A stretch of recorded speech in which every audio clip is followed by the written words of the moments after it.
Madame, Monsieur, bonsoir et bienvenue au débat. À Abidjan, plusieurs zones inondables identifiées. Une personne sur 6 vit dans des zones à risque. Le changement climatique est indexé, principal accusé des dégâts de ces pluies, mais n'est pas le seul en cause. À Abidjan, on construit dans des zones à risque. Les canalisations sont bétonnées ou servent de décharge à ciel ouvert, laissant l'eau se transformer en torrent mortel. Les conséquences de ces catastrophes naturelles relèvent également de l'incivisme. Mais au banc des accusés figurent également les sociétés en charge du drainage et de la construction des voiries. Décompte macabre. En 2021, 16 morts malheureusement enregistrés. En 2022, 25 morts enregistrés. Malgré la campagne pour sauver ma vie, je quitte les zones à risque. Pour l'heure, en 2023, une personne portée disparue et un décès, tous des écoliers. Il s'agit pour le gouvernement de tout mettre en œuvre pour ne plus qu'il y ait un décès supplémentaire, qui est toujours un décès de trop. Le ministère de l'Hydraulique, de l'Assainissement et de la Salubrité a procédé le 27 avril dernier au lancement de la campagne de libération des ouvrages de drainage des eaux de pluie avec son slogan « Saison des pluies, 0 victime, c'est possible ». Cette année, la Sodexam, qui est donc la société d'exploitation de développement aéronautique et météorologique, a annoncé de très fortes précipitations avec des risques d'inondation importants. Le gouvernement est en alerte. De grands travaux d'assainissement sont donc en cours. 54 sites à risque ont été donc répertoriés. Les démolitions sont en cours également. Et comme chaque année, le gouvernement invite les populations à quitter volontairement les zones à risque. Le Premier ministre, M. Patrick Achi, appelle les parties prenantes dans la lutte contre les inondations à accélérer la destruction des sites critiques du district d'Abidjan. Depuis le 11 mai 2023, l'opération de libération des sites critiques a effectivement démarré. Quels sont les signaux d'alerte de la météorologie? Quels sont les sites identifiés? Quelles sont les dispositions prises avant, pendant et après la saison des pluies? Des invités ce soir à nos côtés et nous ouvrons le débat. Colonel Fanou Jean de Clarence est avec nous. Mon colonel, bonsoir. Bonsoir, madame. Vous êtes directeur général adjoint de l'ONPC, qui est donc l'Office national de la protection civile. Oui. Merci d'être là. Merci. Maître Danyogo Makaya. Maître, bonsoir. Bonsoir. Vous êtes directrice des requêtes et investigations chargée de la protection des droits de l'homme. Conseil national des droits de l'homme. Conseil national des droits de l'homme. Madame, merci à vous. Monsieur Aou Konan est avec nous. Monsieur, bonsoir. Bonsoir, madame. Vous êtes directeur du suivi de l'exploitation et de la qualité à l'ONAD, qui est donc l'Office national d'assainissement et de drainage. Oui.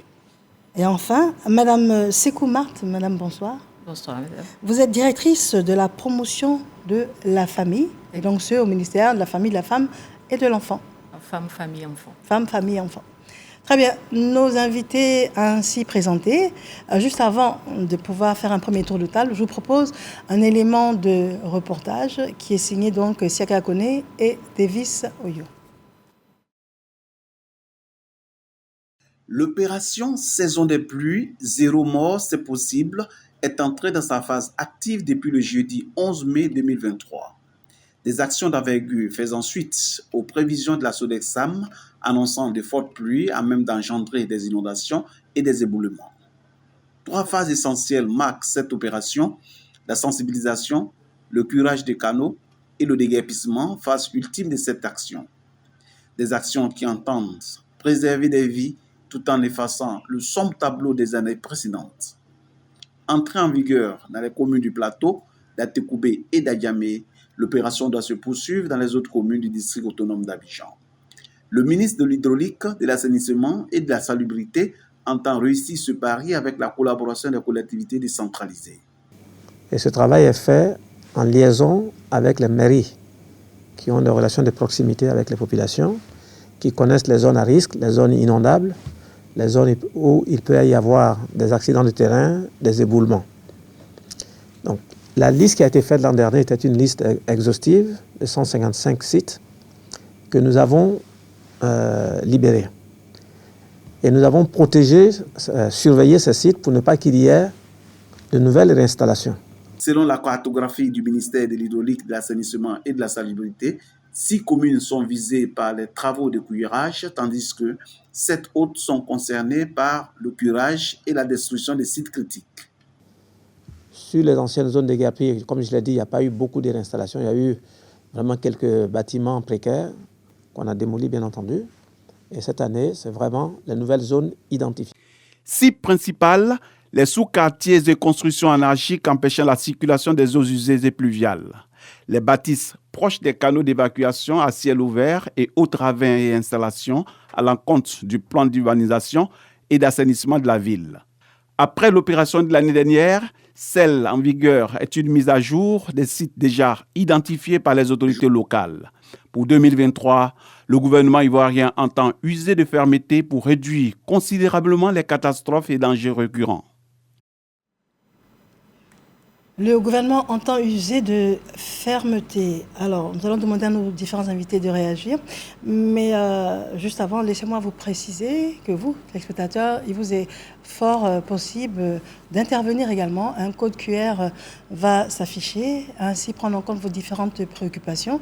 Si vous avez des questions à poser à nos différents invités, vous serez bien évidemment les bienvenus. Colonel Fanou Jean de Clarence. Oui, madame. Alors, avant de vous demander de réagir à l'élément que nous venons de voir, alors l'Office national de la protection civile, qu'est-ce que vous faites exactement? L'Office national de la protection civile est une vieille institution qui a été créée par décret en 1961. C'était un service de protection civile qui a évolué en direction et dans les années 2000 qui est devenu un établissement public national à caractère administratif qui a une autonomie de gestion. Sa mission répond à un triptyque, la prévention des risques de catastrophes, la préparation de la réponse opérationnelle lorsque le sinistre vient, la réponse, la coordination et la gestion post-crise. Voilà. La gestion post-crise. Voilà. Très bien, nous avons parfaitement compris. Alors, l'élément de reportage que nous venons de voir campe assez bien la situation qui prévaut? Oui, effectivement. Dès le mois de mai, Monsieur le ministre de l'Intérieur et de la Sécurité, le général Wagondo Diomandé, a convoqué le comité interministériel de gestion de crise pour lancer la campagne nationale de lutte contre les effets néfastes des pluies diluviennes et des inondations. Donc, lors de cette réunion, des orientations ont été données, à savoir rapprocher les secours des populations dans les zones à risque, harmoniser la communication pour la sensibilisation. Les populations doivent être informées sur le risque qu'elles encourent.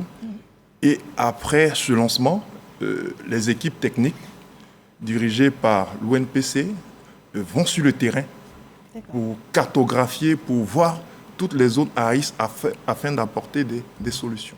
D'accord, on va revenir en détail là-dessus. Maître Daniego Makaya. Maître, alors, directrice des requêtes et investigations chargée de la protection des droits de l'homme. Moi, c'est comme ça que j'ai résumé. Alors, on comprend bien que votre préoccupation principale, c'est préserver l'intégrité des personnes. Effectivement. En effet, le Conseil national des droits de l'homme, en tant qu'institution en charge de la protection et de la défense des droits de l'homme, inscrit dans sa mission première la protection des droits de l'homme, notamment le droit à la dignité, le droit à un logement convenable, le droit à la protection de son intégrité physique, le droit à ne pas subir des traitements inhumains dégradants, de sorte que ce que nous regardons et nous nous réjouissons du fait que toutes les activités qui ont précédé cette rencontre aujourd'hui, que le ministère de l'Assainissement nous ait associés à toutes ces activités pour que, en dépit de la fermeté de l'État, il puisse être pris en compte ces différents aspects inhérents à la vie de l'être humain. Très bien. Alors, bien évidemment, les images sont douloureuses, mais on comprend bien que la dimension de la protection des droits de l'homme est vraiment une préoccupation primordiale du gouvernement. D'accord.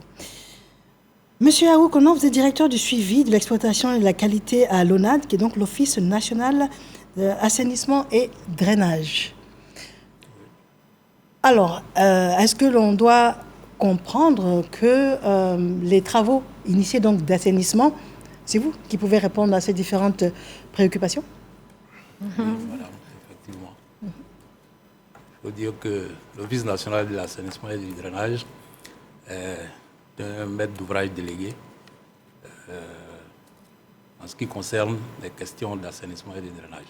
Il faut dire que la politique de l'État en matière d'assainissement et de drainage est pilotée par le ministère en charge de l'assainissement, qui est actuellement le ministère de l'hydraulique, de l'assainissement et de la salubrité.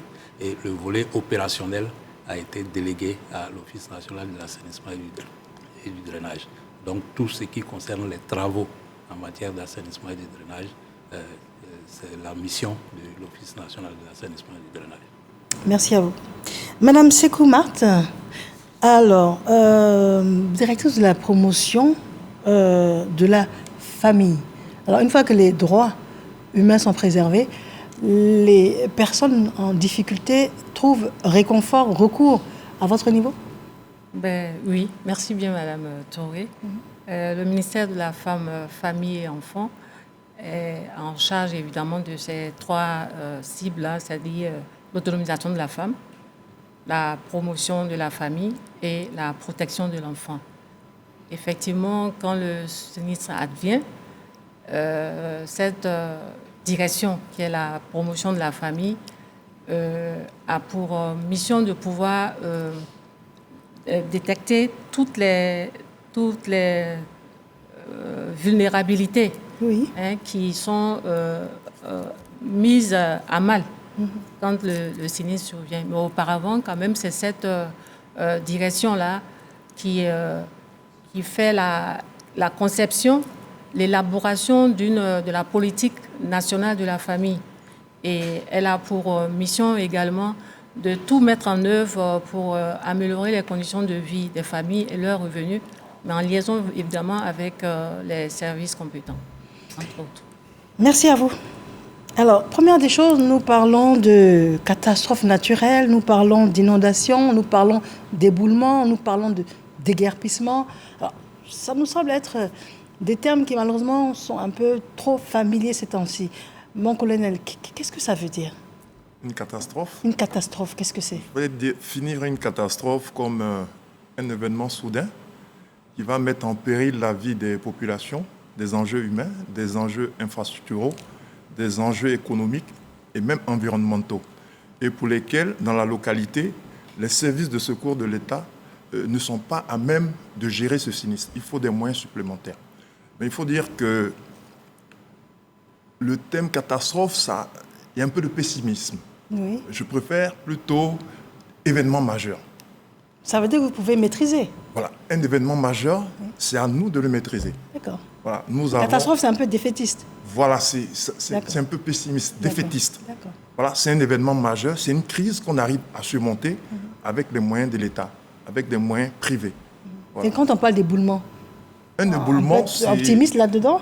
Un éboulement, c'est un pan de terrain sur une colline qui va, sous l'effet de son poids, glisser et entraîner des dommages sur des habitations, sur des personnes qui vivent en contrebas. Voilà, c'est ça un éboulement. Et l'inondation? L'inondation, je pourrais définir l'inondation comme une submersion marine, soit naturelle ou volontaire, avec une montée des eaux. Et cette montée des eaux peut avoir un impact sur des enjeux humains, économiques, infrastructuraux. L'inondation peut être due aussi à une remontée de la nappe phréatique, ce qui arrive à Bassam. On ne voit pas de pluie, mais toute la ville de Bassam jusqu'à Bonois est inondée. On a aussi des débordements de cours d'eau.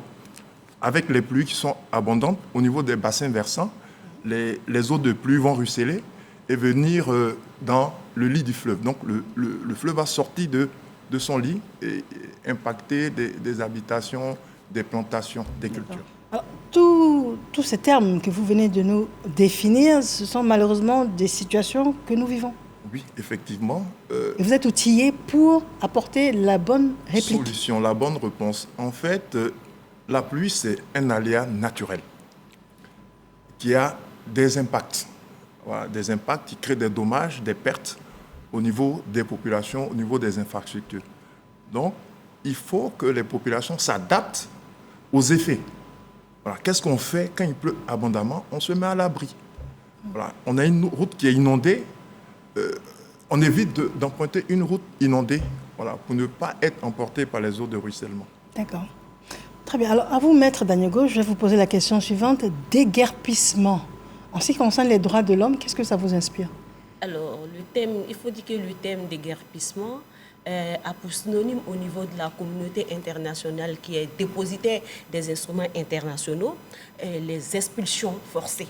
Alors, il faut dire que le comité des droits socio-économiques, déjà en 1977, a défini les expulsions forcées comme une éviction temporaire ou permanente contre leur volonté de personnes, de familles, de communautés, de leur foyer ou des terres qu'elles occupent, et sans qu'il ne soit pris des mesures allant dans le sens de leur protection ou d'autres mesures appropriées. Voilà un peu le sens que donne la communauté internationale, notamment l'ONU, à travers ses différents instruments, à la notion de déguerpissement, qui n'est rien d'autre pour eux que les expulsions forcées. À ce stade de l'émission, est-ce que vous pouvez nous dire si les plaintes sont justifiées lorsque les personnes déguerpient se plaignent en disant « on nous demande de partir, mais on ne sait pas où aller, on n'a rien ». D'accord. Alors, d'un point de vue droit de l'homme, c'est justifié. C'est ce pourquoi, généralement, lorsque tout à l'heure, l'intervenant, mon voisin, le NPC a fait mention de la fermeté de l'État quant aux mesures de déguerpissement. Alors, et j'ai repris pour dire, fermeté d'accord, mais il faudrait que ces fermetés-là soient en phase, soient en harmonie avec la préservation des droits de ces personnes-là, notamment le droit à la dignité. Quels sont les droits fondamentaux en ce qui concerne les droits de l'homme? Le droit à la dignité, le droit à l'équité, le droit à la justice, le droit à un logement décent. Il y a le droit à la vie aussi. Le droit à la vie, effectivement. Est-ce que le droit à la vie n'est pas prioritaire au droit à la dignité, par exemple? Le droit, on ne saurait hiérarchiser les droits de l'homme. Les droits de l'homme sont présidés par le principe d'interdépendance et d'universalité. Il n'y a pas lieu d'hiérarchiser. C'est d'autant plus que c'est vrai. Est-ce qu'il ne faut pas préserver les vies? Il ne faut pas aider les personnes à rester en vie pour qu'elles puissent prétendre aux autres droits? Jean-Pierre, préserver les vies, d'accord, mais il ne faudrait pas que cette préservation des vies, c'est vrai, nous sommes d'accord parce qu'en tant qu'institution en charge de la défense des droits de l'homme, nous ne sommes pas des va-t-en-guerre. Nous n'allons pas mener un débat allant dans le sens de dire restez là où vous êtes. Mais ce que nous demandons à l'État, le plaidoyer que nous adressons à l'État, fermeté d'accord, mais il faudrait que cette fermeté aille dans le sens d'aider ces personnes-là avec des mesures d'accompagnement, notamment pour faciliter leur recasement, soit à titre temporaire ou à titre définitif. Figurez-vous bien que toutes ces personnes qui sont concernées par le déguerpissement, il y a des personnes qui sont détenteurs des titres. Et vous conviendrez avec moi, selon l'exposé qui a été fait tout à l'heure, vous conviendrez avec moi que je peux être à un endroit X aujourd'hui, et puis demain, par l'effet du temps, cet endroit, en dépit du fait que je sois propriétaire, que j'ai un titre de propriété sur la parcelle, avec l'effet du temps, avec les conséquences de l'érosion, cette zone finit par être une zone à risque. Oui. Donc, lorsque vous avez dans tout ce monde des personnes qui ont des titres de propriété, lorsque vous devez les déguerpir, il y a un minimum. D'accord, on va y arriver. Même si les personnes ne sont pas détenteurs, au regard du droit de l'homme, même si les personnes ne sont pas détenteurs de titres de propriété, il y a quand même un minimum. Et je me réjouis du fait qu'aujourd'hui, nous avons devant nous, nous sommes sur la même table avec le ministère de la Famille, de la Femme et de l'Enfant, à qui nous référons des cas qui nous sont soumis, qui ne sont pas forcément qui n'ont pas forcément un lien. Très bien, maître. Alors là, elle est en plein plaidoyer, on va devoir l'arrêter. D'accord. D'accord, maître. Alors, dites-nous justement, madame, il y a des cas qui vous sont transmis. Et dans quelle proportion est-ce que vous arrivez à trouver solution à ces différents cas? Merci, madame. Les cas sont, j'allais dire, il y en a suffisamment, mais ils ne se ressemblent pas. D'accord. Très souvent, c'est des personnes qui sont en détresse. Je suis avec mon époux, avec les enfants. Ça se trouve que l'époux est parti de la maison. Je dois faire face aux charges de la maison. Oui. Donc, ces personnes-là, on tente au mieux, si elles ont une activité génératrice de revenus ou pas, on tente au mieux de les accompagner afin qu'elles puissent véritablement se prendre en charge. C'est ça, on a parlé de elles anticipent pour améliorer leur qualité, leur vie. Tout à fait. Mais dans le cadre d'urgence, d'alerte comme ça, est-ce qu'elles viennent à vous pour demander aide et assistance? Puisque nous, quand le sinistre se produit, automatiquement, nos techniciens sont sur le terrain. D'accord. À ce stade, la réponse me convient. Monsieur Aou Konan, alors, vous êtes directeur du suivi de l'exploitation et de la qualité à l'ONAD, l'Office national de l'assainissement et drainage. On parle de beaucoup de travaux, justement, d'assainissement. J'aurais aimé qu'on puisse revenir jusqu'en 2021 pour savoir un peu quel est l'état des lieux des travaux qui ont été initiés. Et puis, jusqu'en 2023, parce qu'on est encore en train de faire des travaux. Dites-nous, quelle est la situation qui prévaut depuis 2021 ? Ok, merci madame. Pouvez-vous nous parler un peu plus fort, s'il vous plaît? Merci madame. Il faut dire que en matière de lutte contre les inondations, il y a deux volets. Il y a un volet qui concerne la réalisation de nouveaux ouvrages, donc renforcement du système de drainage existant. Mais ce volet-là ne se fait pas, je veux dire, du jour au lendemain. En général, c'est des travaux de longue durée. Donc, c'est-à-dire, on peut avoir commencé des travaux en 2021 et jusqu'en 2023, ces travaux se poursuivent. Donc, à ce niveau-là, il est difficile de faire un bilan d'une année sur l'autre. Par contre, il y a, pour les ouvrages qui existent déjà, il y a un système d'entretien de ces ouvrages-là qui est mis en place en permanence. Oui. Et donc, ça, c'est une opération qui se déroule chaque année et, je veux dire, durant toute l'année. Maintenant, de façon pratique, en termes de changement entre 2021 et aujourd'hui, il faut dire qu'il y a des ouvrages qui ont été construits, qui ont commencé en 2021 et qui sont achevés quand même. On peut citer, il y a un ouvrage, un dallo qui a été construit le long du boulevard Mitterrand, depuis le carrefour Triangle. Qu'est-ce que c'est qu'un dallo? Un dallo, c'est un ouvrage de collecte des eaux pluviales, mais qui est enterré, qui est en béton et qui est enterré. Qui est enterré, d'accord. Voilà. Et donc, qui a été réalisé le long du boulevard Mitterrand entre la zone du carrefour Triangle et le carrefour de la Palmeraie. Il y a un grand canal qui a été réalisé depuis le Chic Shop, la zone des Chic Shop, jusqu'au Golf Hotel au niveau du nouveau siège d'Orange. Tout ça, ce sont des ouvrages qui ont été réalisés pour améliorer la situation du drainage. Donc, ça, c'est en ce qui concerne les ouvrages nouveaux réalisés. Mais comme je l'ai dit, pour l'entretien, c'est des opérations qui se déroulent en permanence, en général, sur les grands ouvrages, comme par exemple les bassins tampons qui sont au niveau du carrefour de l'Indénier. Il y a d'autres ouvrages qui ne sont pas bien visibles, qu'on appelle les barrages écrêteurs, qui ont pour rôle de stocker les eaux de pluie pour éviter que ça ne fasse des dégâts.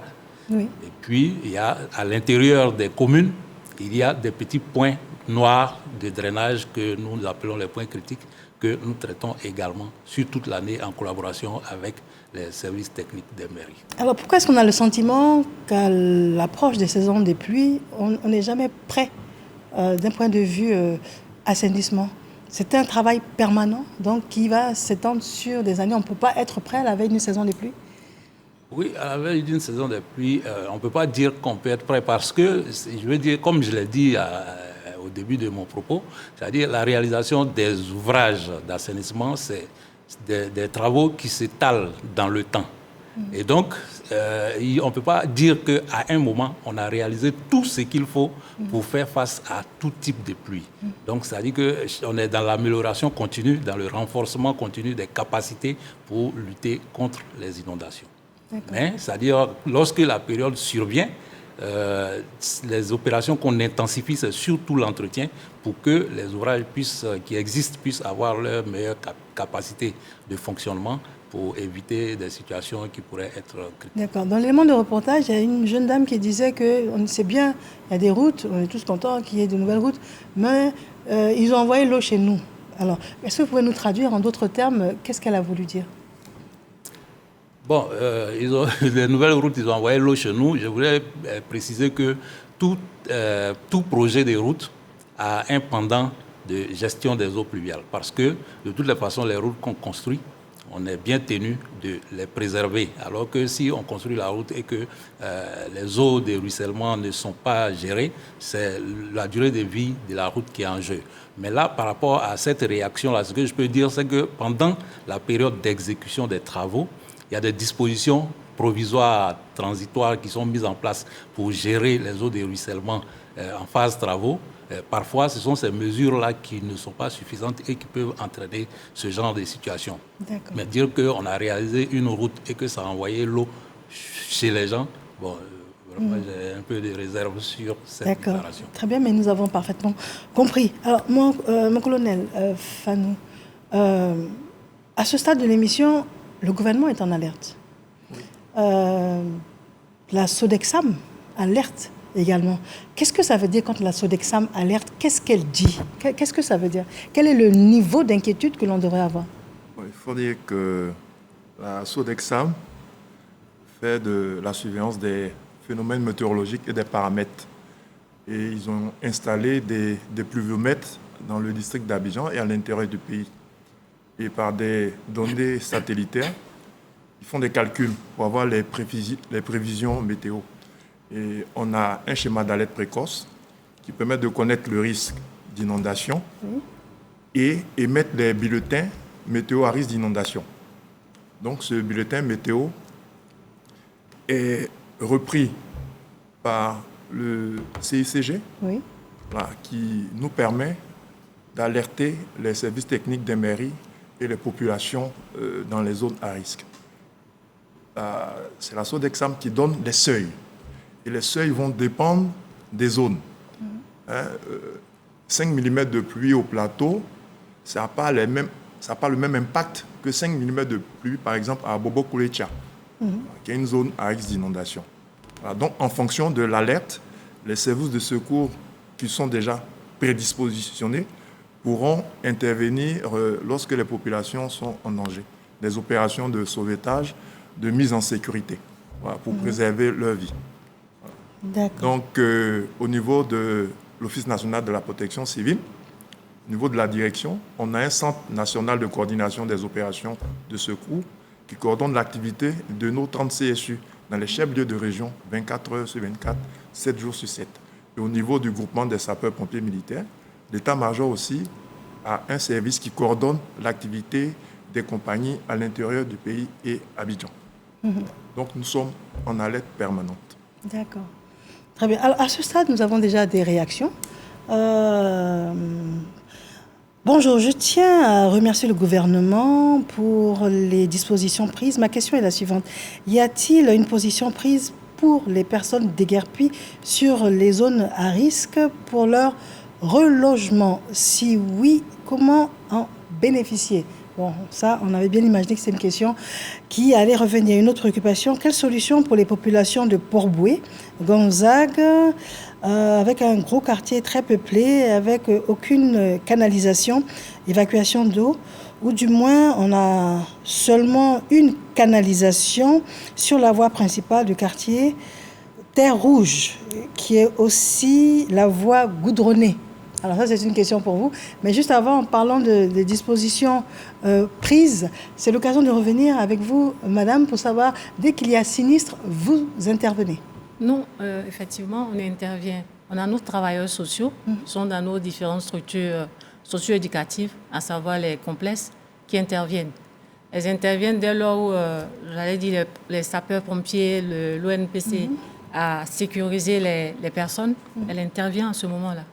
Elle évalue les sinistres, elle passe au profilage afin de déterminer les besoins de chaque groupe Parce qu'il va avoir des familles de peut-être 10 personnes, il va avoir des familles de 5 personnes, et faire ce profilage-là. Et après ce profilage, justement, on va déterminer, évidemment, on va serrer, on va savoir les différents besoins de chaque groupe. Évidemment, les besoins des enfants ne seront pas pareils à ceux des personnes adultes.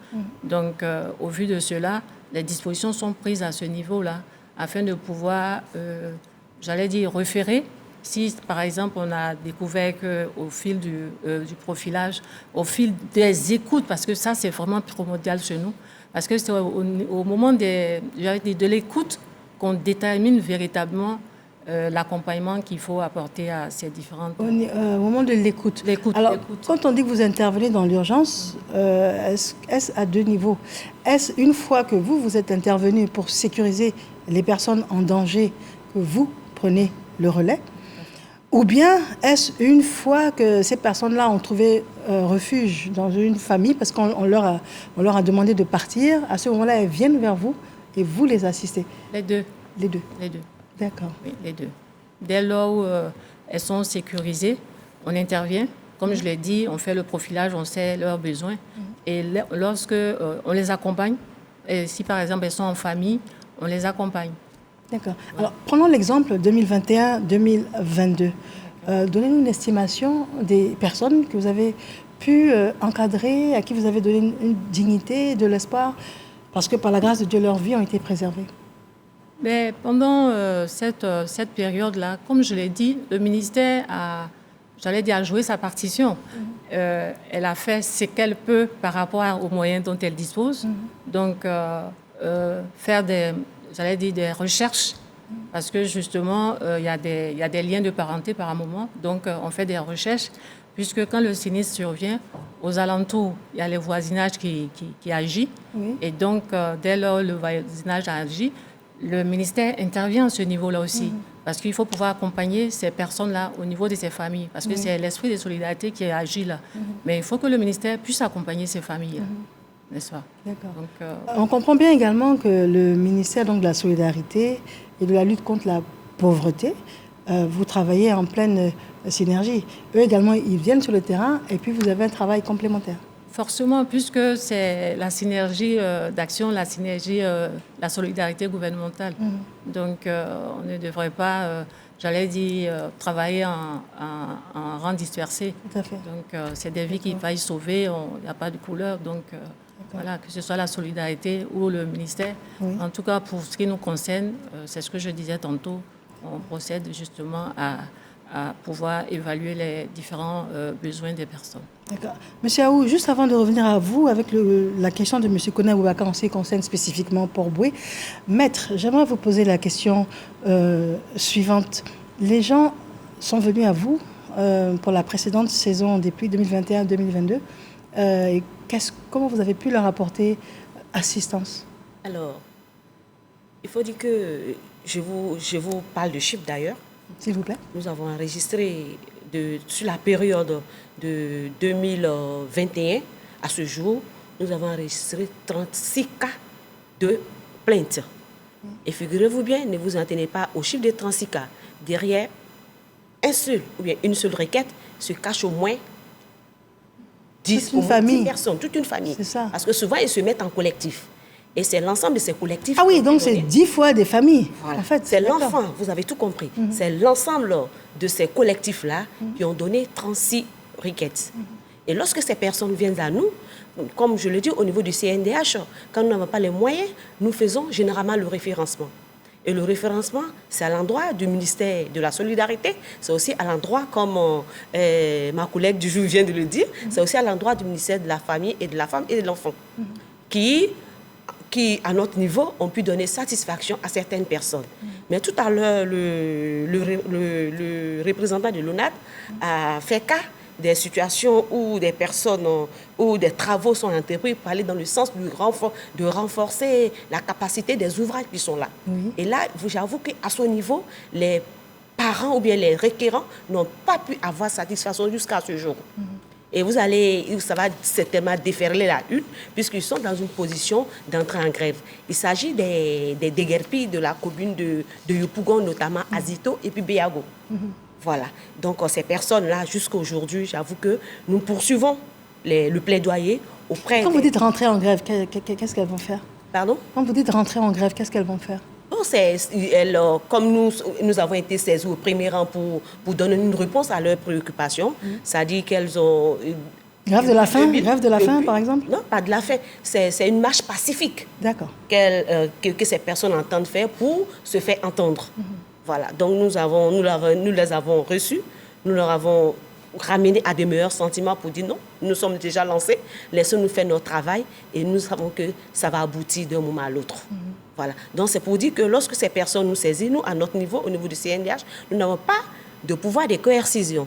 Nous ne disposons que de nos livres et de nos papiers, comme on le dit, et de notre stylo pour écrire aux autorités qui ont compétence pour répondre favorablement aux préoccupations de ces personnes-là. Quand il s'agit de l'ONAT, nous les référons à l'ONAT. Et quand il s'agit des personnes, comme elle a dit tout à l'heure, des familles qui sont en détresse, qui demandent un minimum vital pour faire face à leurs besoins, pour se mettre à l'abri de menaces, des situations qui menacent leur dignité, nous les référons également au ministère de la Famille, de la Femme et de l'Enfant. C'est intéressant ce que vous dites concernant ces mouvements de personnes non satisfaites, on va y revenir. Mais M. Aou, il y a ce monsieur-là, M. Kouna Boubacar, qui nous envoie le message ici depuis la Côte d'Ivoire et qui nous parle de Port-Boué, la situation spécifique de Port-Boué. Que pouvez-vous nous en dire? Ok. Il faut dire qu'en matière d'assainissement et de drainage, les besoins sont énormes. Oui. Les besoins sont tellement énormes que ce n'est pas possible de trouver la solution de régler tous les problèmes en même temps. Et pour essayer de coordonner et prioriser tout ça, il y a le schéma directeur d'assainissement et de drainage de la ville d'Abidjan qui a été mis à jour. Et dans le cadre de la mise en œuvre de ce schéma directeur-là, sous l'impulsion du ministre en charge de l'assainissement, il y a un certain nombre de projets qui sont en préparation, pour la plupart en phase d'étude. Parce que malheureusement, pour réaliser les ouvrages dont on a besoin pour régler ces problèmes-là, il y a une première phase d'étude qui est nécessaire et qui souvent prend du temps pour vraiment apprécier en profondeur les questions à régler. Et donc, je veux dire, avec le temps, les problèmes seront résolus au fur et à mesure, mais pour le cas spécifique de Port-Boué, dans tous ces projets qui sont en gestation, là, il y a certains qui concernent quand même la commune de Port-Boué. D'accord.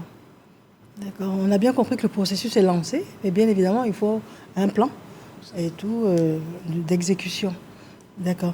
Alors, pour en revenir à ce que vous venez de dire, Maître Danigo, j'aimerais demander au colonel Fanou, lorsque vous intervenez, c'est forcément en situation d'urgence. Ce n'est pas en situation préventive. Si, je vous l'ai dit de prime abord, notre mission répond à un triptyque des actions avant les inondations, pendant les inondations et après. Donc, avant les inondations, nous avons des missions terrain avec des partenaires techniques, l'ONAD, la direction de l'entretien d'équipements routiers, le groupement des sapeurs-pompiers militaires, le district d'Abidjan, la Croix-Rouge, les bénévoles de premier secours, avec les services techniques des mairies. Nous allons dans les quartiers, en collaboration avec les mairies, pour faire la liste des zones à risque. Ils connaissent les secteurs et ensemble, on va faire des visites terrain. On fait des constats. Ici, c'est un ouvrage qui doit être construit. C'est un chenal qui doit être aménagé. Ici, c'est un talus, sous l'effet de la pluie, il peut y avoir un éboulement qui va impacter des populations qui habitent en contrebas. Donc, des solutions, les risques sont identifiés et des solutions techniques sont apportées. Et à la fin des visites terrain, une matrice d'action prioritaire est rédigée et amenée au niveau du ministre de l'Intérieur et de la Sécurité qui préside le comité interministériel de gestion des crises. Donc, l'ensemble des ministères partagent cette matrice d'action prioritaire. Voilà. Donc, c'est des missions de sensibilisation. Pour l'année 2021, nous avons déploré le décès d'une dizaine d'enfants En 2022, près de 7 enfants sont décédés lors des pluies. C'est des enfants qui vont à l'école. Vous savez que les enfants sont attirés par les eaux de ruissellement.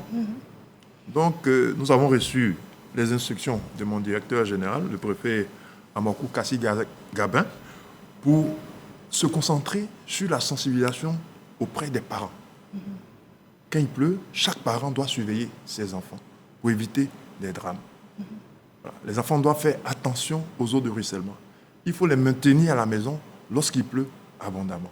Donc, c'est de la sensibilisation avant les pluies pour avoir des gestes réflexes. Voilà. Donner aux populations la culture du risque. Quand il pleut abondamment, qu'est-ce que je fais? Il faut que je m'abrite, il faut que je sois dans un endroit sec. Alors, il y a quelque chose qui me vient à l'esprit. Rester à la maison, on parle de zone à risque. Donc, finalement, on comprend bien qu'il faut que ces personnes partent de là. Parce qu'en étant dehors, les eaux de ruissellement, c'est un danger. En restant à la maison, l'éboulement peut survenir. Il faut dire que dans les zones où il y a le risque d'éboulement, avec les services techniques de la mairie, nous avons délimité, je prends l'exemple de Atekoubé, où le ministre d'en haut, Paulin Le Maire, il s'est personnellement impliqué dans la délimitation d'un périmètre de sécurité. D'accord. Et la plupart des habitations qui sont en contrebas de la colline ont été détruites. Voilà, pour préserver la vie des populations. Voilà. Donc, des sensibilisations à tout moment de l'année. Voilà, pour que les populations aient ce réflexe. Quand il pleut, comment je me mets à l'abri? Je suis dans une zone à risque. Nous sommes dans la période de pluie. Je quitte cette zone pour préserver ma vie. Donc, mettre le citoyen au cœur de sa sécurité. Il est responsable de sa sécurité. D'accord. Maintenant, on prend le cas d'un drame imminent. Vous êtes alerté ou bien vous réalisez qu'il y a un éboulement en cours. Là, qu'est-ce que vous faites concrètement et où vous menez ces personnes-là? Nous, c'est la sensibilisation. Je vais prendre l'exemple du quartier Angouran-Croix, du côté des Bingerville, où l'année passée, nous avons assisté à un drame. Il y a un monsieur qui a perdu 4 enfants. Voilà. Un qui était au collège, un élève de 4e, et les autres au primaire. Et il a sa maison en contrebas d'une colline. Et lors d'une pluie, vers 3h, 4h du matin, il y a eu un éboulement et il a perdu 4 enfants. C'est dramatique. C'est dramatique. Donc, nous sommes repartis sur le terrain et la plupart des habitations en contrebas de cette colline ont été abandonnées par les populations. Les populations sont allées se reloger ailleurs. Nous n'avons pas de pouvoir de coercition, non. Nous passons par la sensibilisation de proximité. Monsieur, madame, ici, c'est un endroit dangereux. En cas de pluie, vous voyez la colline, il y aura un glissement de terrain et vous serez impacté par ce glissement. Donc, il faut que vous quittez cette zone. Voilà. Donc, c'est la sensibilisation qu'on fait.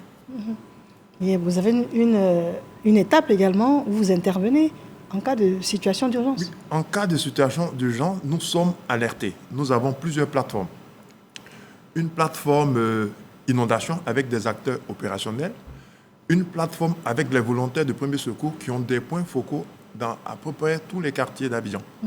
Donc, c'est une plateforme WhatsApp.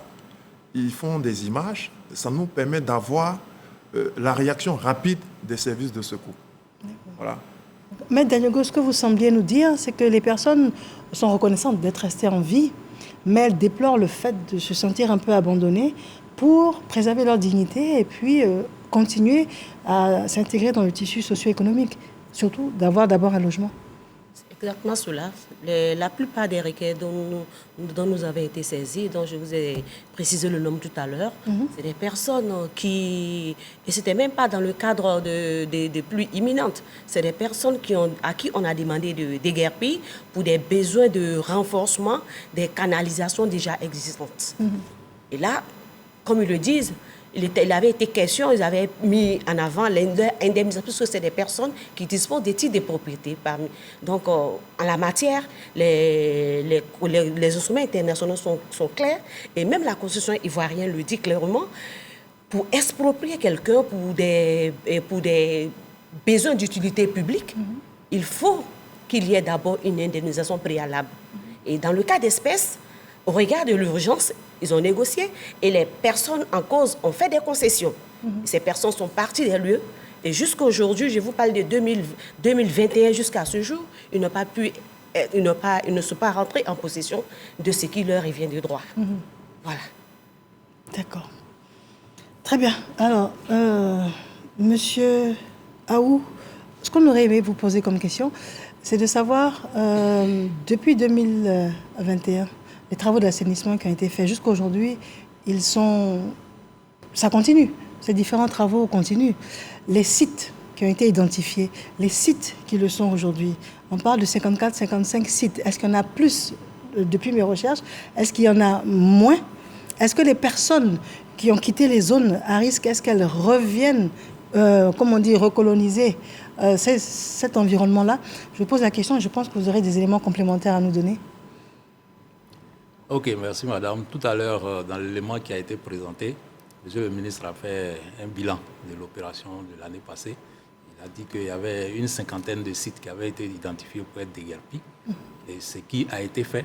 Et les sites qui ont été déguerpis, il y a des dispositions qui ont été prises pour sécuriser ces sites-là pour éviter la recolonisation. Oui. Donc la plupart de ces sites n'ont pas été recolonisés, mais on déplore quand même des sites où les mesures mises en place pour sécuriser les sites ont été vandalisées et les gens sont allés se réinstaller.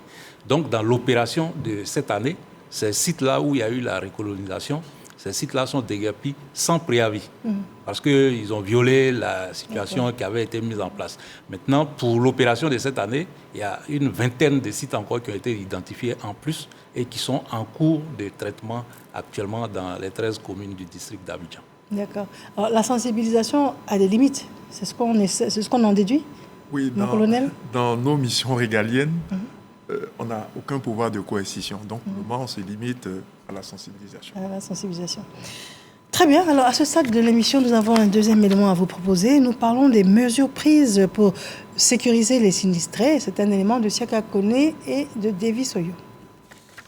Reloger et sécuriser les biens des déguerpis est une autre paire de manches à laquelle font face les autorités ivoiriennes à la faveur de cette opération dite « saison pluvieuse, 0 mort, c'est possible ».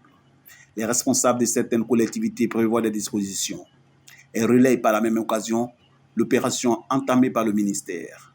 La première phase de l'opération qui a consisté à dégager ces personnes à Wat City, on a identifié à peu près plus de 3000 personnes. Les 3000 personnes, comment ils ont été dédommagés?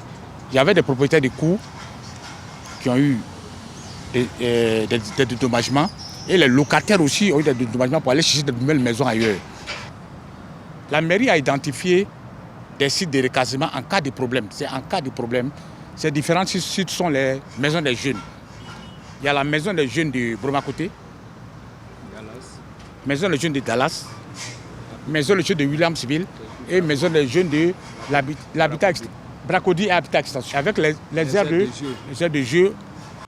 À Djamé, non loin du pont ferraille, cet espace longe le boulevard de l'autoroute. Depuis belle lurette, il représente un véritable marché pour des commerçants et techniciens d'engins à 2 roues. Pourtant, leur proximité avec ce canal à ciel ouvert représente un véritable danger. Désormais, cet ancien décor n'est plus qu'un vieux souvenir. Finalement, même ici, ce site, là où nous nous trouvons, les gens ne savaient plus que réellement ce site-là allait être déguerpi parce que moi, ça fait 3 ans, en début de chaque saison, on venait ici pour sensibiliser les gens, les recenser, les sensibiliser, leur dire qu'il faut quitter le service de communication, tout, avec tout ce qu'il faut comme mesure, on venait leur dire. Mais quand on leur dit allez-y, ils restent. La recolonisation des sites préoccupe davantage les autorités. Elles entendent prendre des dispositions en vue de préserver ces zones assainies. On va aménager ces sites en espace vert et on va faire des balises aussi. Ça va prendre 2,5 mètres de part et d'autre du canal pour la sécurisation du canal. Parce que le grand risque ici, c'était que les gens ne sortent pas et qu'ils tombent dans les eaux pluviales qui sont drainées par ce canal-là. La mise en place d'un plan hors sec est en prévision d'éventuels dangers. Elle tend à la sécurisation des biens et des personnes en cette saison pluvieuse. Plan hors sec animé par l'Office national de la protection civile, le groupement des sapeurs-pompiers militaires, la Croix-Rouge, les forces de défense et de sécurité, le ministère de l'hydraulique, de la salubrité et de l'assainissement et le ministère de la construction, du logement et de l'urbanisme. Ce plan est relayé dans les communes par les représentants de ces structures grâce à des contacts permettant d'intervenir en cas de détresse. Madame Sekou Marthe, alors quelle est votre réaction après cet élément de reportage? J'allais dire c'est impressionnant parce que ce sont des vies qui sont en danger. Et pour revenir à ce que le colonel disait, véritablement, nous, on porte l'accent, on met l'accent sur la sensibilisation. Et puis, il y a quand même l'esprit de civisme. Tout à l'heure, on a dit, il y a des travaux qui sont faits et ce n'est pas respecté. Il faut mettre, je vais dire, même dans la détresse, mettre chacun devant ses responsabilités. Et le sens du civisme doit être de plus en plus, j'allais dire, intégré en nous, de plus petits. Donc, nos actions, nos séances de sensibilisation portent véritablement sur ces aspects-là, afin de préserver les vies. Parce que l'élément que nous avons vu, s'il y a la prévention, si cette prévention-là est, j'allais dire, bien faite, je pense qu'on peut éviter beaucoup de dégâts. Alors, il vous est arrivé, par exemple, de reloger des personnes de manière temporaire dans des écoles, dans des mosquées. Ce sont des situations d'urgence, de déployer sur le terrain des assistants sociaux, parce que des fois, ils vivent des traumatismes. Oui. Alors, expliquez-nous un peu cela. Oui, c'est ce que j'avais dit tout à l'heure. Je dis que dès lors où le sinistre survient, évidemment, c'est nos travailleurs sociaux, ce sont les techniciens, les assistants sociaux, les éducateurs spécialisés, les maîtres d'éducation. Tous ces agents, tous ces travailleurs sociaux se mettent en branle sur le terrain. Et on recense, comme je l'ai dit, j'insiste là-dessus parce qu'on recense les besoins de ces personnes-là. Le ministère de la Femme, Famille, Enfants n'a pas les moyens, n'a pas capacité à pouvoir reloger définitivement ces personnes-là. Oui. Et je vous l'ai dit, très souvent, le dernier incendie qui a eu lieu sur le pont Soro, il y avait des enfants qui étaient en détresse. Ces enfants ont été récupérés, pris en charge par notre direction de la promotion de l'enfant, de la protection de l'enfant. Oui. Il y en a qui ont été, comment on appelle ça, remis dans les orphelinats afin de leur permettre de continuer leur scolarité pour ceux qui ont tout perdu. Des kits leur ont été offerts par Madame la ministre afin de pouvoir justement faire face aux préoccupations de ces différentes familles. D'accord. Alors, à ce stade, nous allons revenir aux différentes préoccupations des personnes qui nous font l'amitié de nous suivre. Alors, M. Sanogo, ici en Côte d'Ivoire, pourquoi toujours attendre la saison des pluies pour déguerpir les populations? Alors, pourquoi monsieur... Oui, c'est ça. Lui, c'est monsieur Asuefli. Maintenant, monsieur Sanogo, pourquoi après les travaux d'assainissement réalisés au niveau de la Palmeraie, il y a toujours des risques d'inondation à la moindre pluie? Ensuite, monsieur Ouattara Sidik, je réside à Adzopé. Ma question, pourquoi chaque année, nous vivons les mêmes tristesses malgré les efforts du gouvernement? Des personnes vivent toujours dans des zones à risque. Merci et très bonne émission. Monsieur Kwame, il nous dit, bonsoir Mariam, ma question s'adresse aux représentants de l'ONAD. Je suis habitant du quartier de Angré-Château. Les eaux de ruissellement nous font énormément souffrir. Aucune rue n'est bitumée. Que devons-nous faire pour bénéficier de l'aide de l'ONAD? On va juste continuer, il nous reste encore 2 points. Monsieur, vous aurez beaucoup de réponses à nous donner. À part le déguerpissement, quelles autres mesures sont prévues pour les populations qui habitent les zones à risque? Bon, je pense que vous allez nous aider à trouver réponse. Et puis, M. Ouattara qui a 2 questions. Il aimerait savoir pourquoi ces mesures n'ont pas été prises avant la saison des pluies. Donc, ça revient un peu sur ce que l'autre a dit. Alors, M. Aou, nous vous écoutons avec beaucoup d'attention. D'accord. Merci, madame. À la question de savoir pourquoi attendre toujours la saison des pluies pour déguerpir les populations, je pense que le volet communication a été longuement développé. Par le colonel. C'est-à-dire que toute l'année, nous misons sur la sensibilisation pour attendre que les personnes concernées partent d'elles-mêmes. Oui. Mais lorsque cela n'est pas fait et que nous sommes à l'orée de la saison des pluies, en ce moment, ça devient une question de responsabilité à prendre par les autorités. Parce que vous risquez de perdre la vie. Et donc, c'est pour ça qu'à ce moment-là, les autorités essayent de muscler un peu l'opération pour faire partir les gens un peu de force. Sinon, tout le reste du temps, on espère qu'avec les sensibilisations, les personnes vont partir d'elles-mêmes.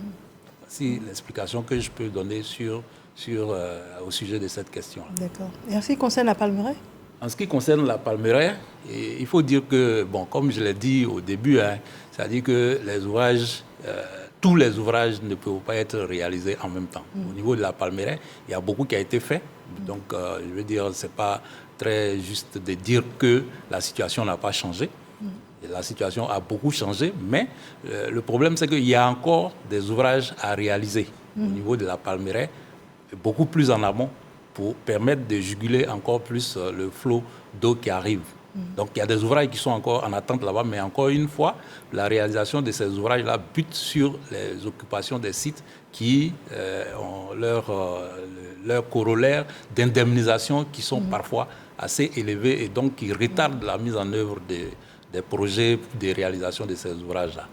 Donc, c'est ce qui peut expliquer qu'aujourd'hui, les problèmes à la palmeraie ne soient pas complètement réglés. Mais je pense que par rapport à il y a 3-4 ans en arrière, la situation s'est beaucoup améliorée au niveau de la palmeraie. Est-ce qu'on peut indexer l'installation anarchique des populations ? Est-ce qu'on peut indexer cela également ? Au niveau de Parce que là, on parle des ouvrages de drainage, mais est-ce que les populations également ? Au niveau de la palmeraie, ce n'est pas tellement les installations anarchiques parce que au niveau de la palmeraie, la plupart des personnes qui occupent ces sites-là le sont avec des titres de propriété. Le sont avec des titres de propriété, donc c'est des lotissements réguliers réalisés, mais seulement lorsqu'on a fait les études pour réaliser ces ouvrages-là, il se trouve que ces sites-là sont ceux sur lesquels on doit réaliser les ouvrages. Donc du coup, ces personnes ils doivent être déguerpis pour que les travaux puissent se dérouler. Alors, et lorsque l'on parle de palmeraie, est-ce qu'on parle à juste titre de canalisations sur lesquelles il y a des constructions ? Non, au niveau de la palmeraie, il faut dire que c'est un phénomène qui est un peu atténué parce que lorsque nous avons commencé ces opérations-là en 2014-2015, il y avait beaucoup d'occupations des canaux d'évacuation des eaux pluviales et nous avons mené une lourde opération de libération de ces emprises-là au niveau de la palmeraie.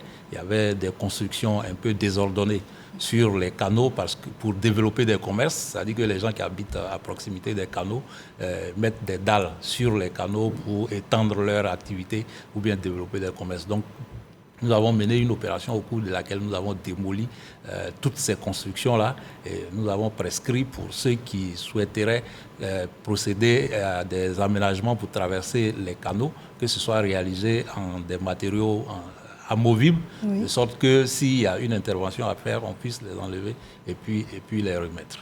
Donc aujourd'hui, au niveau de la palmeraie, en tout cas, l'occupation des ouvrages est atténuée. D'accord. On a combien de sites on parle plus d'Abidjan, on ne parle pas vraiment de l'intérieur. Apparemment, le problème est différent. Il y a moins de dangers dans les villes de l'intérieur ? Oui, le problème, il y a moins de dangers parce que, je veux dire, au niveau de la densité de population, si on prend la densité de population, Abidjan a une densité beaucoup plus élevée que les villes de l'intérieur. Donc, ça fait que, je veux dire, quand il y a un petit problème à Abidjan, l'impact sur les personnes est beaucoup plus important qu'à l'intérieur du pays. Donc sinon, les interventions que nous faisons ne sont pas seulement limitées à Abidjan, nous en faisons quand même à l'intérieur du pays, mais pas à la hauteur de ce qui se passe à Abidjan. D'accord. Alors, mon colonel, il y a une question à laquelle vous aurez pu répondre tout à l'heure. Lorsque nos différentes personnes qui nous font l'amitié de nous suivre discutant, demandant s'il n'y avait pas d'autres méthodes utilisées le dégât. Oui. C'est-à-dire, dans une zone à risque, on a deux possibilités. des mesures actives sur les infrastructures. Est-ce qu'il faut les réaliser ou déplacer les populations? Voilà. Donc, il y a un arbitrage qui est fait en termes de coûts et la solution adéquate est où ces populations vont libérer ces zones le temps de la saison de pluie et puis après revenir. Et là également, ça existe, M. Aou, des situations où, dans la période de pluie, et puis ensuite, avec votre caution, les personnes reviennent sur les mêmes lieux sans qu'il y ait eu des travaux? Non, pas forcément avec notre caution, mais je veux dire, c'est un conseil qu'on donne aux gens. C'est-à-dire que lorsque, comme je l'ai dit tout à l'heure, il y a des personnes qui occupent ces sites-là avec des titres de propriété. Mais le problème, c'est que lorsqu'il pleut, vous êtes en danger.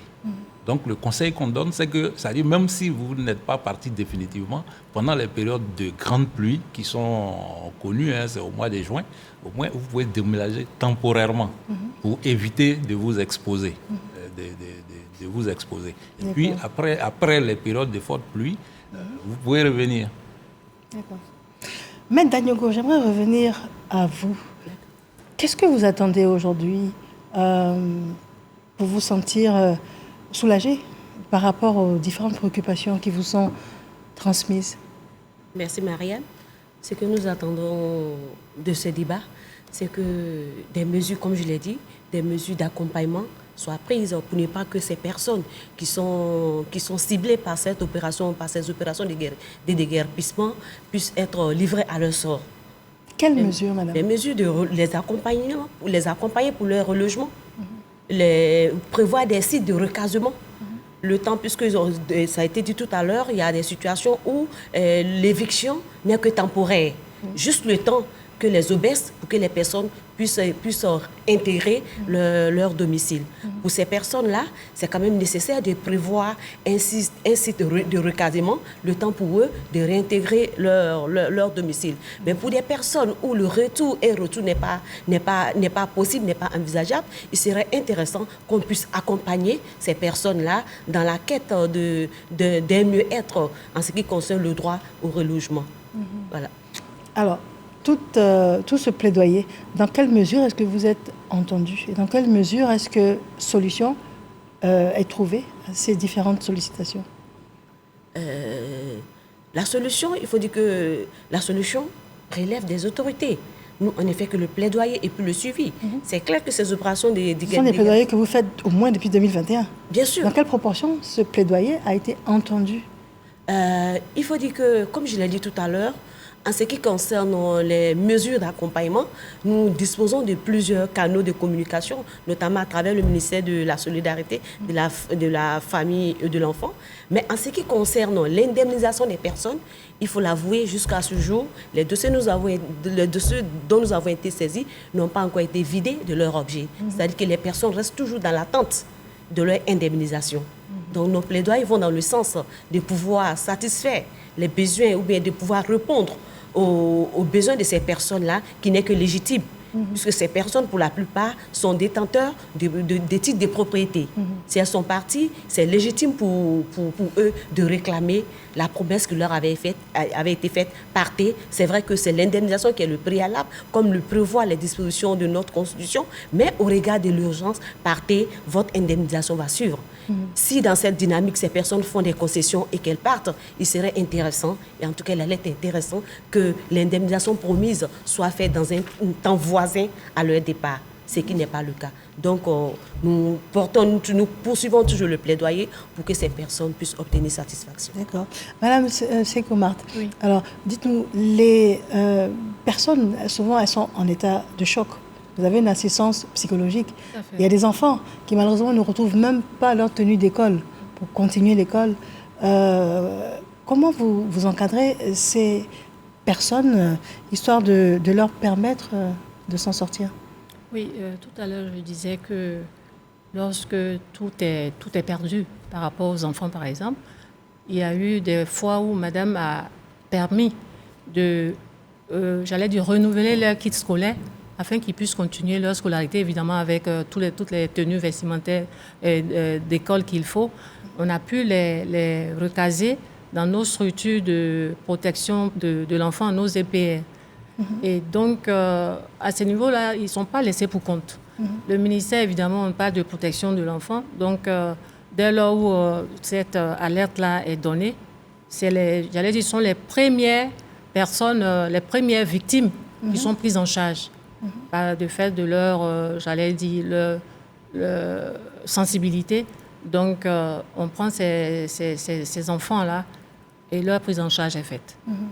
Et les personnes, j'allais dire, très souvent, il y a d'autres, les adolescents par exemple, on fait des recherches parce qu'ils ont tout perdu. On fait des recherches, il y a des réunifications familiales qui se font afin que ces enfants-là puissent retrouver leur famille.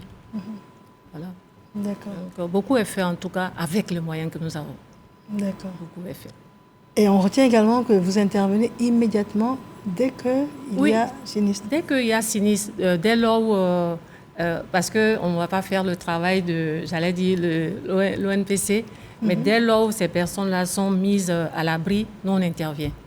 Nous, on intervient. Peut-être qu'on ne fait pas beaucoup de bruit parce que les travailleurs sociaux, ce sont des acteurs de l'ombre, mais ils font beaucoup de, j'allais dire, leur intervention est sur le mental.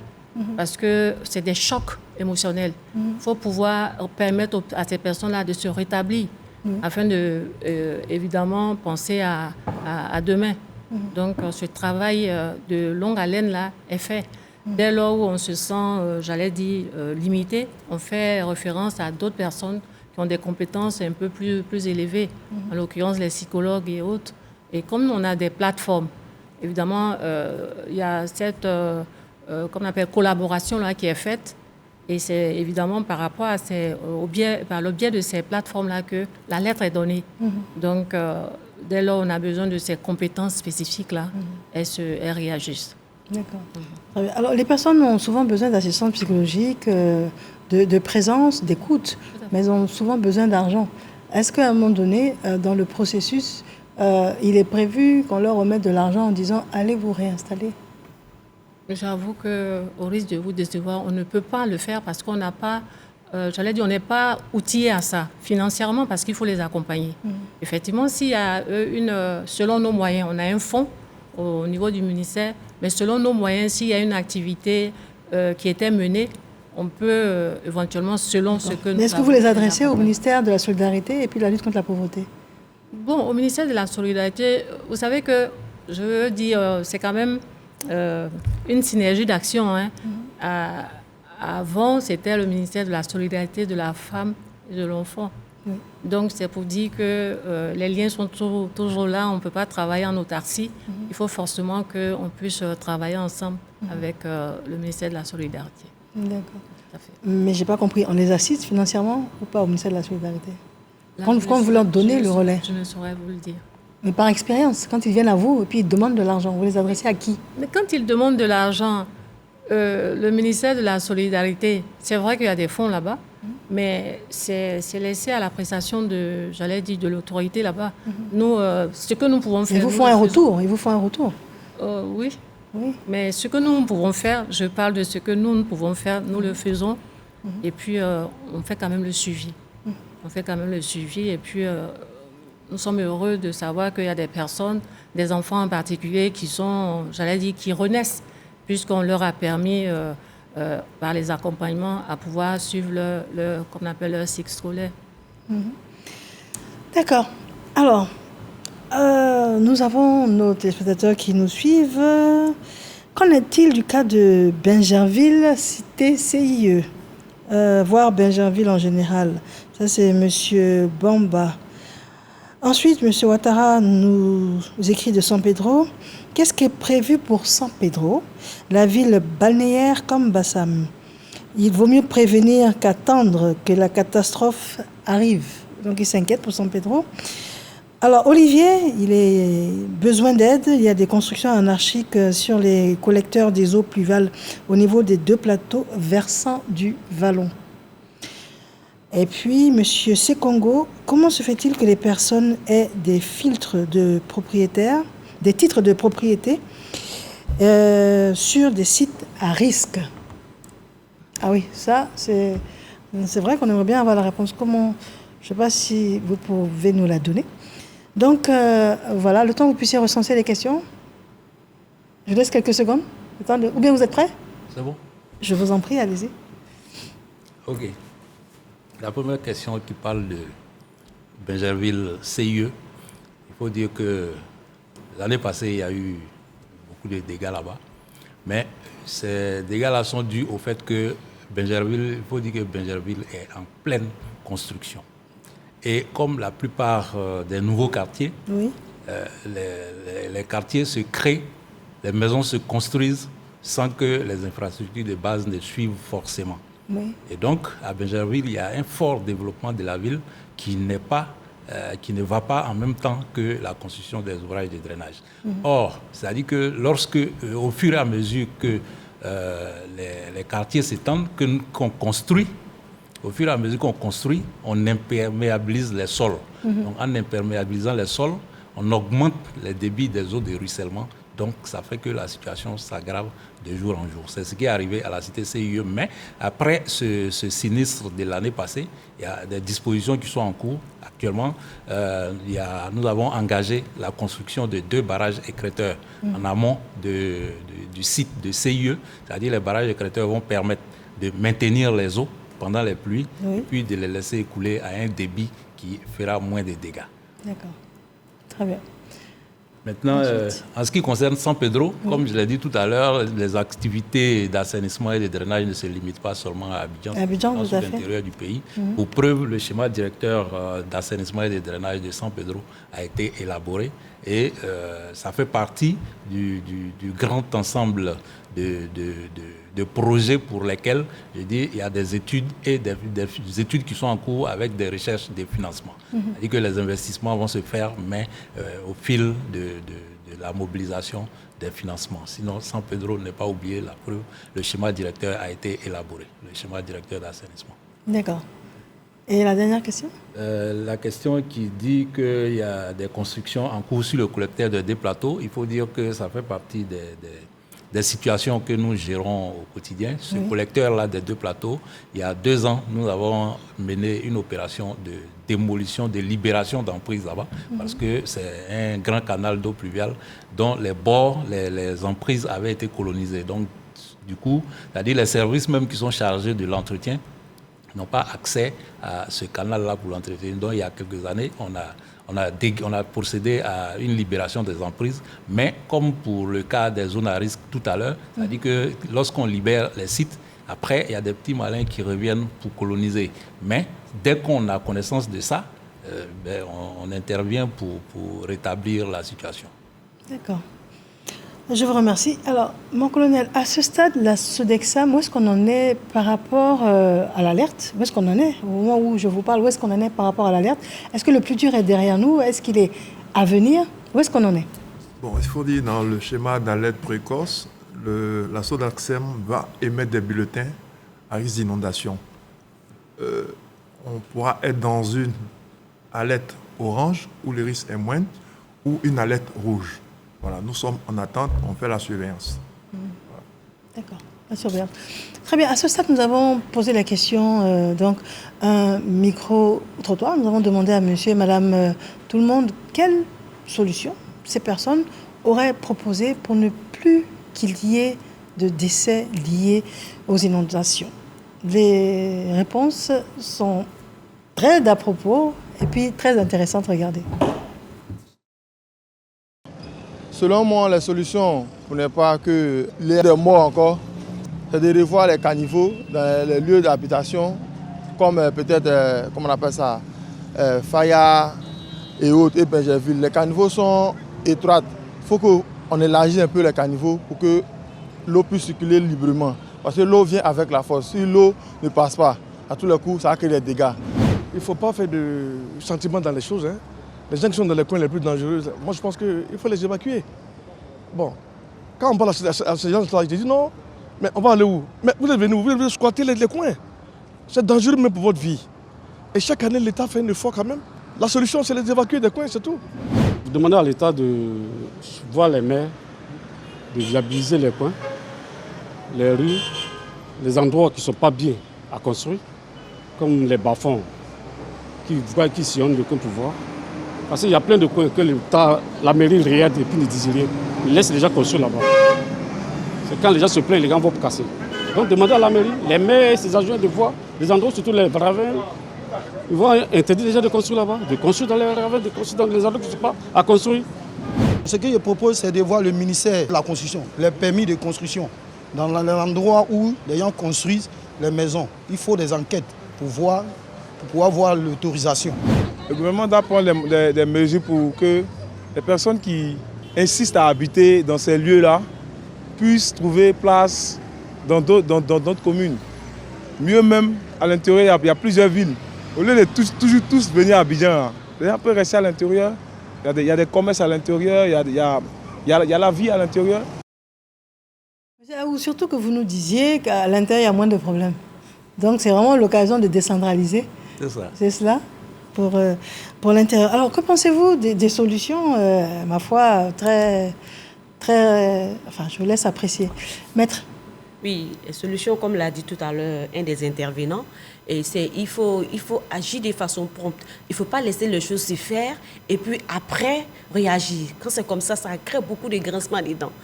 Les déguerpissements dont on parle aujourd'hui, ces personnes ne se sont pas installées du jour au lendemain. C'est des situations qui sont intervenues de façon progressive. Où était l'État en ce moment-là? Alors il allait être intéressant, au moment où ces personnes s'installaient, de prendre des dispositions pour que l'installation ne puisse pas avoir lieu, a fortiori qu'il y ait après déguerpissement. Voilà, ce sur quoi nous insistons, c'est la prévention. C'est la prévention. Et mieux pour tout à l'heure, l'élément en lien avec l'intervenant qui a parlé de la Riviera Palmeraie. Et ce que nous recommandons aujourd'hui, ce sur quoi porte nos plaidoyers, c'est de dire à l'État de ne pas attendre que, par l'effet du temps, les maisons puissent être frappées par les détériorations et par les démolitions pour chercher les solutions. Parce que les solutions, ce n'est pas facile. Alors que lorsqu'on prévient, ça évite beaucoup de dégâts. Ça évite des grincements des dents. Ça évite des plaintes. Nous, à notre niveau, ça nous soulage, ne serait-ce qu'un temps soit peu. Vous ne pouvez pas comprendre quelqu'un qui vient à vous, voici ma maison, on entend démolir alors que j'ai des titres de propriété. Qu'est-ce qu'on fait? Alors que si l'État avait pris ses responsabilités auparavant sans aller dans le sens du sentimentalisme pour dire non, c'est des personnes qui sont démunies, il faut laisser faire, mais il faut laisser faire. Et puis aujourd'hui, on vient dire non, il faut qu'ils partent. Alors que si auparavant on avait été ferme, on n'en serait pas là. Fermeté, au moment où il n'y a rien, je pense que c'est mieux que d'attendre à ce que les gens construisent avant de faire preuve de fermeté en les laissant dans une situation que vous entendez éviter lorsque vous les avez laissés faire. Voilà. Donc, le plaidoyer du CNDH essaie de prendre des mesures, déjà pour les personnes qui disposent des titres de propriété, pour éviter que ces personnes, par l'effet de l'érosion, par l'effet du déchaînement de la nature, si on peut appeler ça ainsi, ne perdent leur propriété. C'est aussi le devoir de l'État d'assurer des mesures de protection aux personnes qui détiennent des titres de propriété. Alors, vous, à votre niveau, vous représentez un maillon de l'État. J'ai presque envie de vous demander, est-ce que l'État peut tout faire? Quelle serait votre réponse? Il faut dire que pour les populations vivant dans les zones à X, nous, comme faisons des visites de terrain, on fait une analyse de risque pour voir quel est l'impact. Est-ce que c'est un éboulement, c'est un glissement de terrain? Et faire une priorisation du risque. Il y a des gens, on ne peut pas laisser là, parce que leur vie est en danger. Donc, en fonction de la gravité, de la criticité, on va déplacer ces populations ou faire un aménagement pour gérer les ouvrages de drainage ou d'assainissement. Donc, c'est en fonction du risque. D'accord. Alors, on est bien d'accord que, de manière prioritaire, et vous l'avez dit, il faut prioriser la vie humaine. Voilà. Maintenant, c'est vrai que la vie humaine part également avec la dignité. Ça s'accorde. Mais j'ai presque envie qu'on revienne là-dessus. Il faut d'abord rester en vie pour prétendre à la dignité. Donc, là est votre sentiment. Et vous, monsieur Aou, quel est votre sentiment?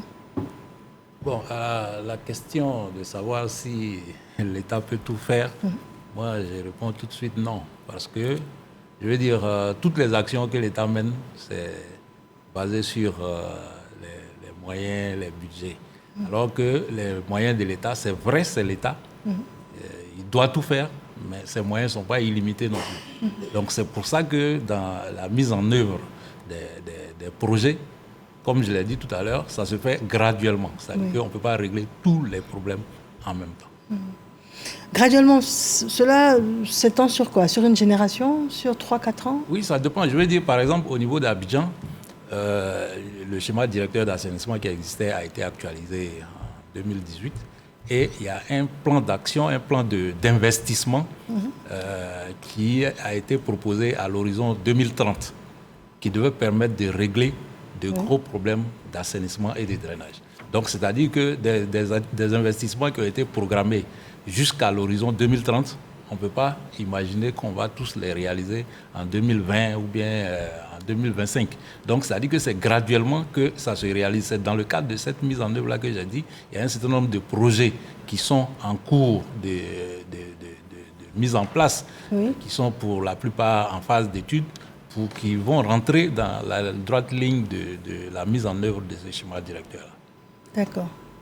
Très bien. Sinon, le schéma directeur global lui-même, il a été réalisé pour l'horizon 2060, mais c'est les actions prioritaires identifiées qui ont été programmées à l'horizon 2030. Très bien. Madame? Oui, l'État ne peut pas tout faire. D'accord. L'État ne peut pas tout faire. Et moi, je pense que si on sensibilise, si on met chaque citoyen devant ses responsabilités, parce que notre vie, elle nous appartient, certes, mais si nous-mêmes, nous voyons le danger et que nous y allons, à la limite, c'est comme un suicide. Oui. Parce que je me dis, c'est vrai que la situation conjoncturelle est assez difficile, mais on ne peut pas voir le danger et puis y aller. Il ne faut pas être fataliste, dire où je vais partir. Où je vais partir. Parce qu'en fait, je dis que si en amont, on empêche ces installations, parce qu'ils ne s'installent pas la nuit. Donc, on doit être, très regardant à ce niveau-là pour éviter qu'il y ait d'autres installations. Ce que nous avons, on le gère comme on peut, mais éviter d'autres installations. Parce que chaque jour que Dieu fait, il y a de nouvelles installations, quoi qu'on dise. Et si l'État n'a pas suffisamment de moyens et que chaque fois il faille reloger incessamment, je pense que ce serait chose vaine. Donc chacun doit avoir l'esprit de civisme, chacun doit prendre ses responsabilités afin qu'on puisse ensemble s'entraider, et l'État et les populations, pour éviter les drames. Parce que nous, quand il y a les drames, ce sont des familles. Et comme l'a dit tout à l'heure Maître, quand on dit une famille, c'est minimum 10 personnes. Donc, si en amont, on peut empêcher qu'il y ait, comme on appelle, décès de 10 personnes, il faut pouvoir empêcher, si on peut, peut-être pas par, pas par la répression, mais empêcher déjà qu'il y ait recolonisation ou alors installation. Voilà. Alors, pour 2023, à l'entame de l'émission, je parlais de décompte macabre. Bon, malheureusement, chaque mort est une mort de trop. Mais pour nous limiter déjà à 2023, on nous parle de deux décès, des enfants. Donc, vous avez parlé du manque de vigilance des parents. Vous avez parlé également d'éviter, Monsieur Aou, de prendre des voies inondées sans savoir ce sur quoi on peut tomber. Alors, quelles sont les consignes que vous pourriez, mesdames, messieurs, donner ce soir sur ce plateau pour, au-delà de déguerpir les zones à risque, éviter les accidents? Monsieur Aou? Ok, merci madame. Les consignes, d'abord, la première consigne, c'est que ceux qui habitent les zones qui ont été identifiées comme zones à risque, à l'aube de cette saison, du pic de la saison des pluies, que ces personnes-là prennent les dispositions pour quitter ces sites-là. La deuxième consigne, le colonel Fanou l'a évoqué tout à l'heure, lorsque vous êtes dans la ville et que vous voyez, soit vous êtes en circulation, vous voyez une voie inondée, il ne faut pas chercher à braver. C'est-à-dire il vaut mieux chercher un autre chemin ou rebrousser chemin. Mais même si c'est une voie qu'on emprunte tous les jours, qu'on est censé connaître. Même quand vous êtes censé connaître, si au moment où vous arrivez, vous voyez de l'eau sur la chaussée, sans savoir quelle est, je veux dire, la quantité d'eau ni la force de l'eau qui est en train de passer, si vous vous jetez dedans, c'est un risque. Même si c'est une voie que vous avez l'habitude d'emprunter. Si la voie est libre, il n'y a pas de problème, mais nous parlons des voies quand c'est... Bien sûr. Et donc, l'autre consigne que je voulais ajouter pour finir, c'est les ouvrages qui servent à gérer les eaux pluviales, c'est-à-dire les caniveaux, les canaux et autres. Il faut éviter d'y jeter des déchets solides, des ordures, parce que lorsque ces ouvrages-là sont encombrés d'ordures, ils ne peuvent plus jouer leur rôle de canalisation des eaux pluviales et donc ça provoque les débordements des eaux et c'est tout ça qui est à l'origine des inondations que nous observons. D'accord. Je vous remercie. C'était là vos derniers propos. Vous, madame? Oui, merci madame Touré. Comme je le disais, il faut que chaque Ivoirien se sente concerné par la sécurité, aussi bien sa sécurité que celle de l'autre. Comme l'a dit tout à l'heure monsieur, cet esprit de civisme, ailleurs on dit c'est propre, mais c'est parce qu'on ne va pas jeter le sachet dehors et on sait la durée de vie d'un sachet. On ne va pas jeter le sachet, on ne va pas baisser sa vitre dans une voiture bien, une grosse cylindrée, et puis baisser les vitres et puis jeter. Ça commence là. Parce que, évidemment, nous, on a les enfants en charge, mais quand nous, on le fait, l'enfant se dit c'est correct. Donc, ça doit commencer au niveau de chaque famille. Cette conscientisation, cette prise de responsabilité, afin que chacun puisse, sauver sa vie en sauvant celle de l'autre. Mais ne pas affronter le danger. Et je pense que si chacun joue cette partition, on aura moins de dégâts et l'État aura plus de moyens de pouvoir faire face parce que les interventions vont diminuer. Chacun ayant pris ses responsabilités et voilà, c'est tout le pays qui gagne et les familles seront épanouies parce que c'est un stress énorme que de dire « Ah mais tiens, la saison de pluie commence, qu'est-ce qu'on va faire ?» Surtout les enfants. Qu'est-ce qu'ils vont faire? D'accord. Ces pauvres enfants-là, enfin, ces pauvres êtres-là, on a besoin de les protéger. Tout à fait. Que, évidemment, ils puissent assurer l'avenir de notre pays demain. Merci à vous, madame. Colonel Fanou, quelles sont les consignes que vous pourriez donner? Je voudrais demander aux populations qui vivent dans les zones à risque de quitter ces zones pour éviter des drames, les endroits dangereux. Ceux qui habitent au flanc des collines, de quitter ces zones. Je vais m'adresser particulièrement aux parents. En période de forte pluie, il faut surveiller vos enfants. Éviter que les enfants aillent jouer dans les eaux de ruissellement, voilà, pour éviter des drames. Pour les piétons, les automobilistes, les motocyclistes, lorsqu'une chaussée est inondée, il faut éviter de l'emprunter. Voilà, parce que la voiture n'est pas un abri. Une rue inondée à 20-25 cm d'eau, votre voiture va flotter à la surface de l'eau et vous en perdez le contrôle, il y a un risque de noyade. Pour ceux qui sont à pied, lorsque la chaussée est inondée, avec la dépression, les couvercles d'égout sont enlevés et vous pouvez tomber dans un égout, vous noyer. Et l'égout, la canalisation mène directement dans la lagune? Oui, la canalisation mène vers l'exutoire naturel qui est la lagune. Oui, d'accord. Voilà. Pour ceux qui sont à pied, il faut faire très attention parce que le lundi dernier, nous avons perdu une écolière qui a marché sur un fil électrique. Avec le vent, il y a un fil qui s'est détaché. Et la jeune fille a été électrocutée. Donc faire attention aux fils électriques qui traînent à même le sol pendant les pluies pour éviter le risque. Là aussi, c'est pas normal. Bon, c'est l'effet du vent. L'effet du vent. Avec le vent, voilà, un fil peut se détacher, se rompre. Voilà. Donc, faites attention aux fils électriques qui traînent à même le sol. Et quand vous êtes en détresse, appelez l'Office national de la protection civile, le groupement des sapeurs-pompiers militaires, la police ou la gendarmerie. Voilà. D'accord. Maître, vos derniers propos, nous sommes à la fin de l'émission. Alors, merci Mariam, merci pour cette opportunité que vous nous avez donnée. Alors, ce que le CNDH peut dire, ce n'est pas des consignes, mais c'est plutôt des plaidoyers. Et ce d'autant plus que nous sommes dans une situation où le déguerpissement, au regard de la vie des personnes qui sont dans des zones à risque, est inévitable. Le déguerpissement est inévitable. Alors, ce que nous demandons en tant que Conseil national des droits de l'homme, c'est de veiller à ce que lors de ce déguerpissement, les opérations de déguerpissement se fassent dans le strict respect du droit à la dignité, du droit à l'intégrité physique des personnes qui sont impactées par cette situation. Encore à l'endroit de l'État, c'est de prendre des mesures pour éviter la recolonisation des zones à risque. Et notre plaidoyer, c'est de demander à l'État également de prendre des mesures d'accompagnement à l'endroit des personnes qui doivent partir de leur lieu d'habitation. Voilà ce que nous pouvons dire. Je remercie infiniment d'être venu sur notre plateau le colonel Fanou, Jean de Clarence, directeur général adjoint de l'ONPC.